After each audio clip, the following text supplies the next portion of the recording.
शांताकारं भुजंगशयनं पद्मनाभं सुरेशं विश्वाधारं गगनसदृशं मेघवर्णं शुभांगं लक्ष्मीकान्तं कमलनयनं योगिभिर्ध्यानगम्यं वंदे विष्णु भवभयहरं सर्वलोकैकनाथं।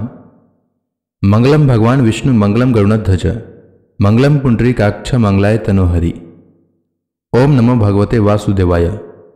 आज का दिन आप सभी के लिए मंगलमय हो। आज माघ महीने का 29वां दिन है। आइए सुनते हैं माघ मास कथा का 29वां अध्याय।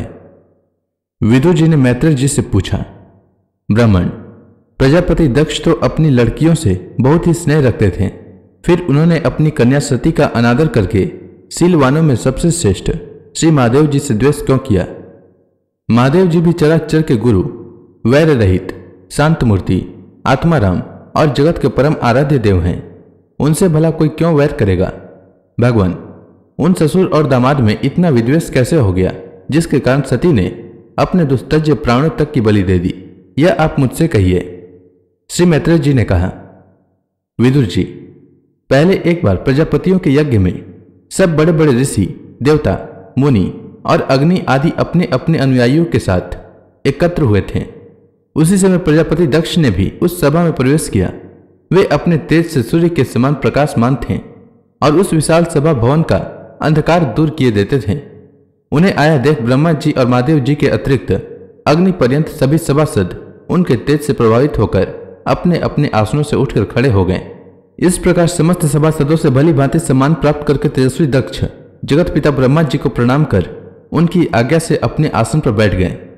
परंतु महादेव जी को पहले से ही बैठा देख तथा उनसे अभ्युत्थान आदि के रूप में कुछ भी आदर न पाकर दक्ष उनका यह व्यवहार सहन न कर सके। उन्होंने उनकी ओर टेढ़ी नजर से इस प्रकार देखा मानो उन्हें वे क्रोधाग्नि से जला डालेंगे। फिर कहने लगे, देवता और अग्नियों के सहित समस्त ब्रह्मर्षि गण, मेरी बात सुने।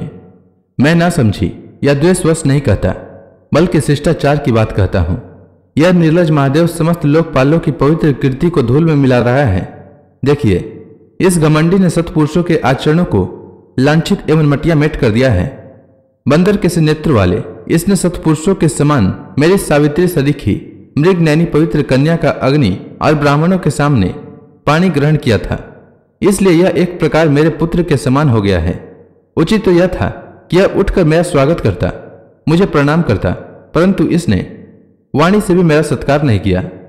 हाय, जिस प्रकार शूद्र को कोई वेद पढ़ा दे, उसी प्रकार मैंने इच्छा न होते हुए भी भावीवश इसको अपनी सुकुमारी कन्या दे दी। इसने सत्कर्म का लोप कर दिया। यह सदा अपवित्र रहता है, बड़ा घमंडी है और धर्म की मर्यादा को तोड़ रहा है। यह प्रेतों के निवास स्थान भयंकर शमशानों में भूत प्रेतों को साथ लिए घूमता रहता है। पूरे पागल की तरह सिर के बाल बिखरे नंग धड़ंग भटकता है, कभी हंसता है, कभी रोता है। यह सारे शरीर पर चिता की अपवित्र भस्म लपेटे रहता है। गले में भूतों के पहनने योग नर मुंडों की माला और सारे शरीर में हड्डियों के गहने पहने रहता है।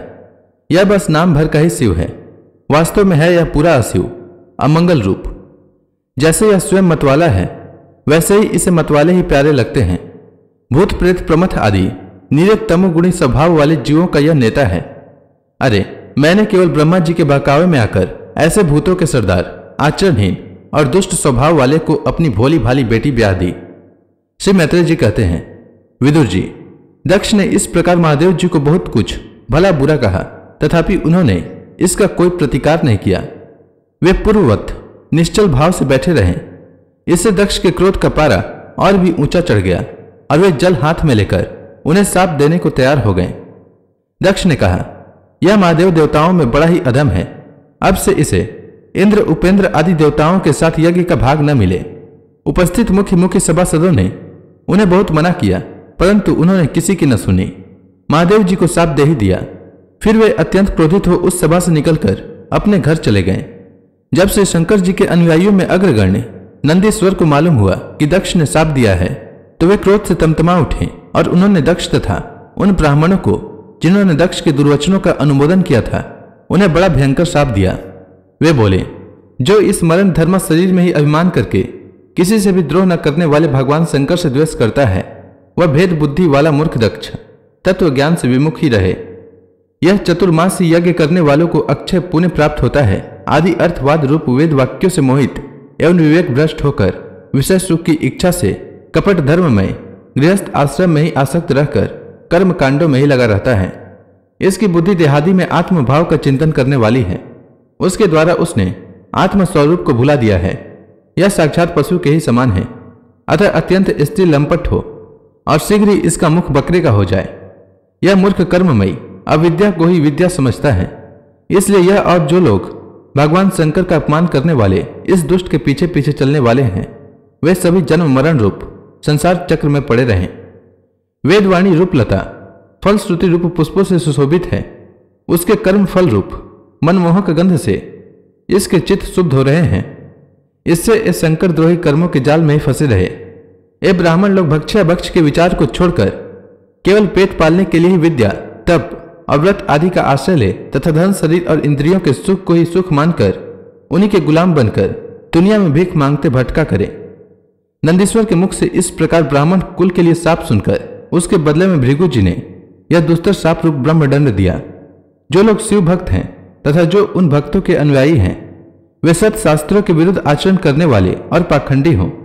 जो लोग शौचाचार विहीन, मंदबुद्धि तथा जटा, राख और हड्डियों को धारण करने वाले हैं, वे इस शैव संप्रदाय में दीक्षित हों, जिसमें सुरा और आसुर ही देवताओं के समान आदरणीय हैं। अरे तुम लोग जो धर्म मर्यादा के संस्थापक एवं वर्णाश्रमियों के रक्षक वेद और ब्राह्मणों की निंदा करते हो, इससे मालूम होता है कि तुमने पाखंड का आश्रय ले रखा है। यह वेद मार्ग ही लोगों के लिए कल्याणकारी और सनातन मार्ग है। पूर्व पुरुष इसी पर चलते आए हैं और इसके मूल साक्षात श्री विष्णु भगवान हैं। तुम लोग सत्पुरुषों के परम पवित्र और सनातन मार्ग स्वरूप वेद की निंदा करते हो। इसलिए उस पाखंड मार्ग में जाओ जिसमें भूतों के सरदार तुम्हारे इष्ट देव निवास करते हैं। श्री मैत्रेय जी कहते हैं, विदुर जी, भृगु ऋषि के इस प्रकार शाप सुनकर भगवान शंकर कुछ खिन्न से हो वहां से अपने अनुयायियों सहित चल दिए। वहां प्रजापति लोग जो यज्ञ कर रहे थे, उसमें पुरुषोत्तम श्रीहरि ही उपास्य देव थे और वह यज्ञ 1000 वर्ष में समाप्त होने वाला था। उसे समाप्त कर उन प्रजापतियों ने श्री गंगा यमुना के संगम में यज्ञान स्नान किया और फिर प्रसन्न मन से वे अपने अपने स्थान को चले गए। तो इसी के साथ यह अध्याय समाप्त हुआ। इसके आगे की कथा मैं कल के अध्याय में सुनाऊंगा। तब तक के लिए भगवान हरि का नाम लेते रहें। तो प्रेम से बोलिए भगवान विष्णु की जय, श्री कृष्ण भगवान की जय, लक्ष्मी माता की जय, तुलसी माता की जय, समस्त देवी देवताओं की जय।